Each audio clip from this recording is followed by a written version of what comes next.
Ya, shalom saudara-saudara yang terkasih, kembali lagi bersama saya di channel Yatazep. Dan seperti biasa kita akan mereaction video TikTok. Dan pada video kali ini kita akan reaction TikTok seorang anak Tuhan yang sudah melayani. Dia sering live di TikTok. Dia sering membalas komentar-komentar yang tidak sesuai dengan kebenaran firman Tuhan, yang mengatakan bahwa Yesus itu bukan Tuhan, dan beberapa pertanyaan-pertanyaan lainnya.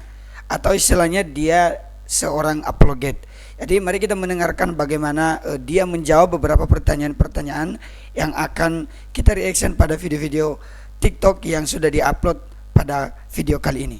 Oke, saksikan sampai selesai.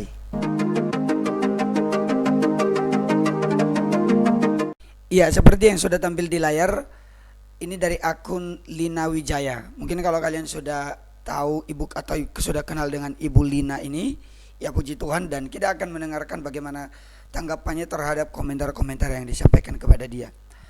Komentar di sini, kalau Tuhan kenapa disebut manusia dan Nabi Adam manusia pertama nggak pernah nubuat Yesus, atau yang dia maksud di sini nggak pernah menubuatkan tentang Yesus. Oke, mari kita mendengarkan jawabannya. Halo, shalom, selamat sore, salam sejahtera bagi kita semua. Salam hormat, salam kenal, salam santun, salam tajam. Assalamualaikum warahmatullahi wabarakatuh. Saya Lina Wijaya akan coba tanggapi atau respon atau menggunakan hak jawab saya dari sebuah komentar atau pertanyaan Shanti. Kalau Tuhan kenapa disebut manusia dan Nabi Adam manusia pertama nggak pernah nubuat Yesus? Oke ya. Nah, ini ada pertanyaan yang blunder, yang salah. Pertanyaan yang salah itu sebenarnya tidak bisa dijawab dan tidak membutuhkan jawaban. Harus otak si penanya yang diberesin dulu. Karena sejatinya Allah atau Tuhan itu bukan nama, bukan proper name. Itu adalah gelar, adalah kedudukan, jabatan, atau hakikat. Ya, Allah itu hakikat atau jenis sesembahan. Ya, dia adalah penguasa atau pencipta jagat raya alam semesta. Ya, demikian juga Tuhan itu hanya gelar, jabatan, penguasa di sorga, di bumi, dan di dunia orang mati. Nah, Yesus Kristus itu hakikatnya adalah Allah yang nuzul ke dunia menjadi manusia. Jadi Allah satu hakikat, menambahkan lagi satu hakikat manusia ke dalam dirinya. Apakah sulit? Tentu tidak. Bukankah Allah itu maha kuasa, maha segala-galanya? Siapa yang bisa membatasi Allah? Tidak ada. Akal pikiran manusia yang sederhana, terbatas dan penuh dosa itu pun buatan Allah. Jadi bagaimana mungkin Allah bisa ditampung di dalam akal manusia yang terbatas itu? Kecuali Allah buatan manusia. Hasil fantasinya, imajinasinya, halusinasinya, maka dia menciptakan Allah sendiri yang sesuai dengan akal pikirannya yang dibatasi, ya, dikurung, dikandang di dalam akalnya. Itu Allah buatan manusia. Allah sejati, Allah Tritunggal Maha Esa, Allah Abraham, Ishak dan Yakub, Allah yang menciptakan langit, bumi dan seisinya, Allah yang menjadikan kamu dan keluargamu itu sampai hari ini boleh ada. Itu adalah Allah yang bisa nuzul ke dunia menjadi manusia, yaitu Yesus Kristus. Makanya Yesus Kristus itu kenapa dia adalah Tuhan itu sendiri? Karena kekuasaannya di sorga, di bumi, dan di dunia orang mati itu tidak bisa dikalahkan. Tidak ada kuasa lain selain dia. Jadi Allah itu adalah hakikat, Tuhan itu adalah gelar atau jabatan, kedudukan penguasa, dan itu bukan proper name. Yesus Kristus itu adalah nama manusia ilahi, nama manusia Allah yang inkarnasi mengambil rupa menjadi manusia. Jadi clear, kedudukannya Yesus Kristus adalah penguasa pencipta alam semesta yang bisa dilihat oleh mata manusia. Jadi Allah sejati yang katanya maha kuasa itu, dia bebas, ya, mau menjadi apapun seturut dengan kehendak dan rencananya bagi dunia. Jika firman Allah, logos Allah di dalam iman Kristen bisa menjadi manusia, ada di tengah-tengah manusia. Dan kenapa itu menjadi pertanyaan besar, keheranan besar jika di tempat orang lain ada Allah, firman Allah datang ke dunia jadi benda mati, jadi buku dan jadi batu. Nah, apa esensinya dunia membutuhkan buku dan batu? Bukankah buku buatan pabrik? Bukankah batu bisa ditemukan di mana-mana? Buku dan batu bisa dikencingin, bisa diberakin, bisa dibuang, dibakar, dan sebagainya. Tetapi ketika firman Allah yang hidup, yang sejati itu nuzul ke dunia menjadi manusia, maka itu mendatangkan banyak kemanfaatan dan kita benar-benar bisa melihat, oh Allah itu seperti ini, kuasanya, adilnya, kasihnya, kudusnya, tulusnya. Karena ketika di muka bumi, Yesus Kristus menyatakan kuasanya tidak terbatas, membangkitkan orang mati, meredakan badai alam di Danau Galilea, ya, membuat penjala ikan bisa panen ikan sebanyak mungkin, padahal semalam-malaman tidak mendapatkan ikan, memberi makan ribuan orang hanya dari 5 roti dan 2 ikan, mencelikan mata orang yang buta, ya, membangkitkan orang mati dan seterusnya, banyak sekali, bahkan mengampuni dosa sampai orang tersebut terheran-heran. Padahal sudah di ujung maut, sudah di atas kayu salib, tapi Yesus Kristus sanggup mampu memberikan pengampunan kepadanya. Nah, jadi clear ya, hakikat Allah ditambah lagi satu hakikat manusia tidak menjadi kesulitan, tidak menjadi mustahil bagi Allah yang benar, Allah yang sejati. Tetapi kalau Allah buatan manusia, hayalan, dongeng, itu dia tidak mampu berbuat apa-apa selain didesain, dibentuk, oh kamu jadi benda mati saja. Karena apa? Ya karena memang itu Allah buatan manusia. Apalagi Allah itu dibatasi dengan 20 sifat, 100 sifat. Kalau ada lebih satu aja berarti bukan Allah. Maka itu jelas Allah itu adalah buatan akalan dari manusia yang terbatas, sederhana dan penuh dosa. Perhatikan, itu satu hal penting yang perlu kamu ketahui, bahwa Allah dan Tuhan itu bukan proper name. Dan Allah yang menjadi manusia di muka bumi hanya bisa menunjukkan kuasanya itu cuman Yesus Kristus. Satu-satunya penguasa ya. Itu sebab dia dipanggil Tuhan. Tuhan itu artinya Tuan di atas segala Tuan, penguasa di atas segala penguasa. Yang pertama dan yang kedua. Dalam iman Kristen, Adam itu cuma manusia berdosa yang pertama kali ada di muka bumi, yang akhirnya membuat dunia ini terkutuk. Jadi Adam bukan nabi. Adam manusia berdosa yang membawa dunia ini jatuh ke dalam dosa dan akhirnya dikutuk. Perhatikan. Karena di dalam iman Kristen, nabi itu harus jelas. Nabi itu dari bangsa Israel. Di luar bangsa Israel itu nabi palsu. Yang kedua, nabi itu harus diurapi. Ketiga, nabi memiliki mujizat. Apa mujizat Adam? Dan keempat, nabi itu memiliki satu mandat ya, atau wasiat yang harus disampaikan kepada dunia, namanya nubuah atau nubuatan. Ya, jadi Adam karena dia bukan nabi, tidak ada dia bernubuat apapun, tidak ada yang dinubuatkan oleh Adam. Dia manusia pertama. Karena apa? Siapa yang akan menerima nubuatan dari Adam? Lawang dia manusia pertama, belum ada bangsa, belum ada masyarakat. Ya, jadi di situ secara logika aja sudah blunder ya. Adam manusia pertama mau jadi nabi, siapa yang mau dinubuatkan? Oh, nggak ada orang-orang kok. Dia dengan Hawa baru mulai memproduksi anak cucu keturunannya sebanyak mungkin. Ya, jadi jelas Adam itu bukan nabi. Tetapi apakah nubuatan Yesus Kristus sudah ada sejak kitab Kejadian? Sudah ya. Dalam Kejadian pasal 3 sudah dicatat bagaimana Allah mengatakan rencananya bahwa keturunan perempuan akan meremukkan iblis atau kepala ular. Jadi di situ jelas ya, keturunan perempuan. Karena 4 macam manusia itu jelas. Adam tidak berasal dari laki-laki dan perempuan. Ya, yang kedua Hawa berasal dari laki-laki karena dia diambil dari Adam tanpa perempuan. Yang ketiga Lina Wijaya berasal dari papi maminya laki-laki dan perempuan.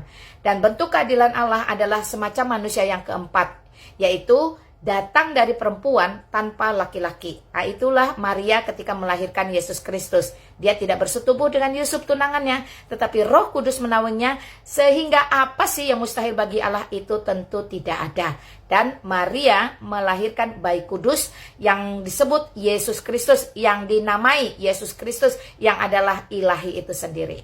Jadi clear ya, Allah Tuhan itu bukan nama, bukan proper name ya. Manusia itu hakikat, Allah itu hakikat, dan Yesus Kristus itu adalah manusia ilahi, dan Adam itu bukan nabi. Nah, nubuatan tentang Yesus Kristus selain di Kejadian, ada di Yesaya, ada di Mazmur, banyak teman-teman ya. Sampai kemudian pada akhirnya benar-benar digenapi. Ya, oke. Kiranya teman-teman bisa memahami dan kiranya teman-teman bisa mulai mengerti bahwa iman Kristen tidak pernah ada yang bisa menyamakan dengan iman di luar Kristen. Iman Kristen itu eksklusif dan confident ya.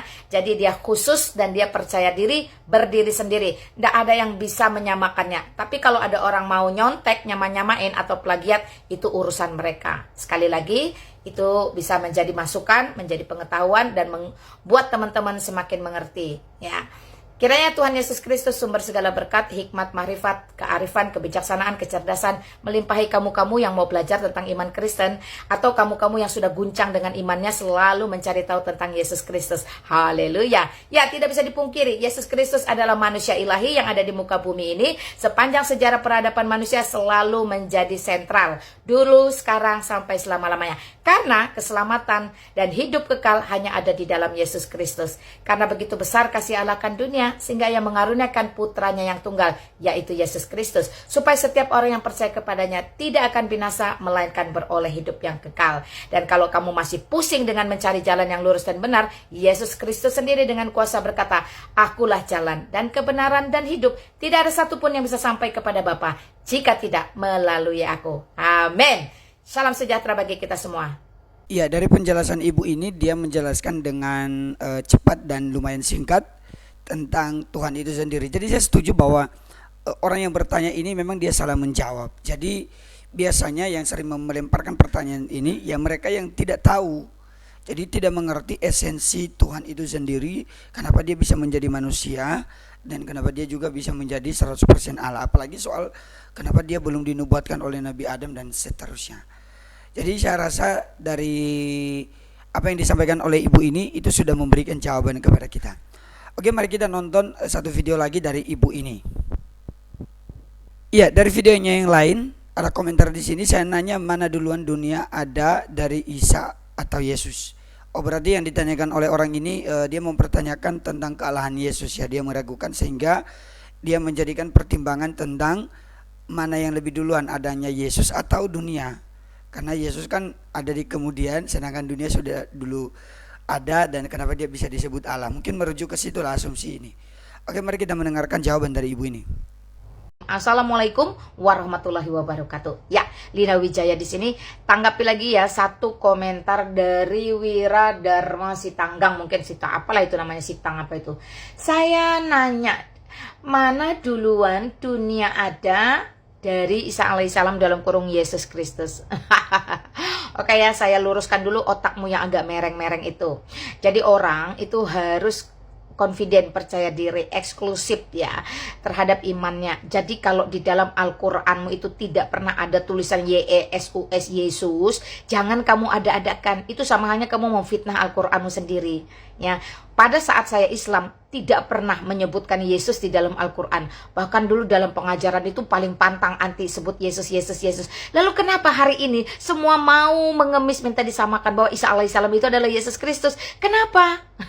Apakah kalian semakin terguncang bahwa pada akhirnya menjelang akhir zaman, menjelang kedatangan Yesus Kristus yang kedua kali sebagai Hakim Agung, di mana semua lidah akan mengaku dan semua lutut akan bertekuk menyembah Dia, lalu kalian mulai ikut-ikutan nimbrung? Halo. Ya, saya tegaskan ya, Isa alaihissalam, gelar alaihissalam diberikan, itu artinya apa? Semoga keselamatan diberikan kepadamu. Tetapi Yesus Kristus itu jelas-jelas Tuhan dan Allah itu sendiri, sehingga Dialah sang pemberi selamat. Makanya Yesus Kristus juga disebut sang juru selamat bagi dunia, bagi seluruh umat manusia, bagi kamu, keluargamu, dan semua orang yang ada di sekitarmu ya. Luar biasa.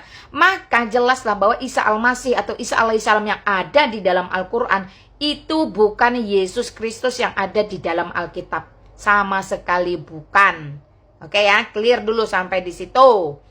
Nah, tapi dulu ada penggunaan Isa Al-Masih di dalam Alkitab. Ya, jas merah. Jangan sekali-kali melupakan sejarah bahwa pernah ada 4,5 abad, 450 tahun Indonesia tidak memiliki Alkitab dalam bahasa Indonesia. Jadi Alkitab itu diterjemahkan oleh seorang Muslim dalam bahasa Melayu dan mengambil Isa Al-Masih dari dalam Al-Quran untuk dirujukkan kepada Yesus Kristus yang ada di Alkitab. Dan itu ternyata menjadi kerancuan, menjadi keblunderan dan kekacauan. Makanya bersyukur ketika pemerintah per September 2023 akhirnya mencanangkan, memutuskan dan mengumumkan bahwa Isa Al-Masih tidak bisa lagi dipakai di dalam kalender nasional. Karena Isa Al-Masih atau Isa alaihissalam yang ada di dalam Al-Quran 100% bukan Yesus Kristus yang ada di dalam Alkitab atau yang ada di dalam iman Kristen. Jadi kalau sudah seperti itu, sampai-sampai negara secara resmi melegalkan, mengumumkan, harus bisa terima bahwa Yesus Kristus ya Yesus Kristus, Isa alaihissalam ya Isa alaihissalam. Dua pribadi yang berbeda, dua sejarah yang berbeda, dua tujuan hidup yang berbeda, dan dua akhir yang berbeda, dua kepenguasaan yang berbeda. Itu jelas ya, itu clear dulu. Sekali lagi, Isa alaihissalam bukan Yesus Kristus. Isa alaihissalam hanya manusia tok sebatas nabi dalam iman Islam.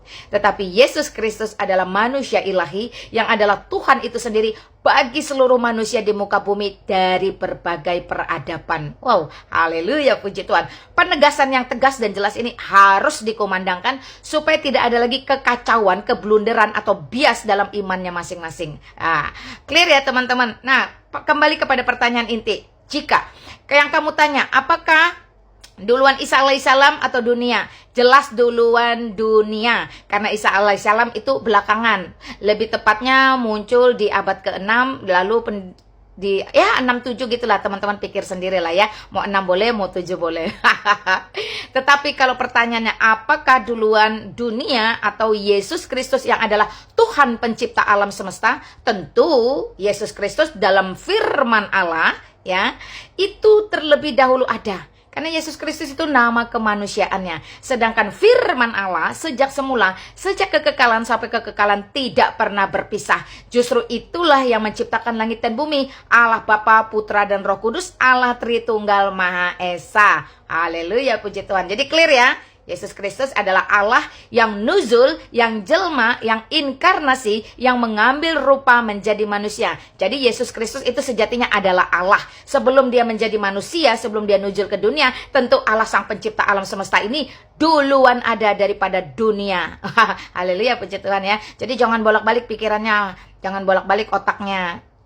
Perhatikan, masih nggak paham, putar lagi VT saya. Clear ya? Jadi jawabannya sudah saya jawab lengkap, bahwa Yesus Kristus Tuhan Raja semesta alam. Dia adalah Allah itu sendiri yang turun ke dunia menjadi manusia. Maka sebelum dia menjadi manusia, dia telah menciptakan alam semesta ini dengan segala kuasa firman Allah yang adalah dirinya sendiri.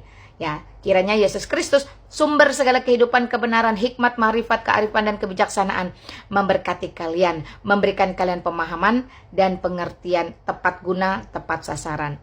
Salam sejahtera bagi kita semua. Assalamualaikum warahmatullahi wabarakatuh. Ya, dari penjelasan Ibu ini tadi, saya baru dengar tentang penggunaan Isa al-Masih itu yang dia katakan tadi, yang diterjemahkan oleh orang Islam dengan menggunakan bahasa Melayu ya. Saya belum mendapatkan juga data tentang itu, dan saya juga baru mendengar dari Ibu ini. Tapi di luar daripada itu, saya bisa berani mengatakan juga bahwa Isa dan Yesus Kristus itu, maksudnya Isa yang diceritakan di dalam Al-Quran itu jelas berbeda dengan Yesus Kristus yang diceritakan di dalam Alkitab.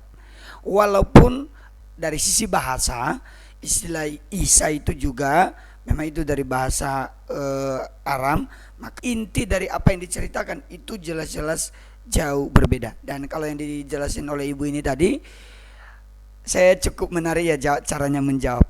Kalau yang ditanya itu mana yang lebih duluan, Nabi Isa itu mana yang lebih duluan dengan dunia? Ya duluan dunia, karena Isa itu ada di abad 6 atau 7. Sedangkan kalau Yesus Kristus, ya dia ada sebelum dunia dijadikan, karena dia adalah Allah. Luar biasa. Ya baik, terima kasih untuk kalian terus yang sudah menonton video-video dari saya. Jangan bosan-bosan jika kalian sering nonton video TikTok. Mungkin kalian mendapatkan video-video kesaksian, mendapatkan hal-hal yang mungkin perlu kita untuk reaction. Silakan tag akun saya di Yata Official, dan kita akan reaction pada video-video berikutnya. Jadi kesimpulannya, mari kita terus menjadi orang-orang yang menguatkan iman di dalam Tuhan, cerdas, dan mari kita terus belajar kebenaran firman Tuhan. Tuhan Yesus memberkati kita semua. Sampai jumpa pada video berikutnya. Shalom.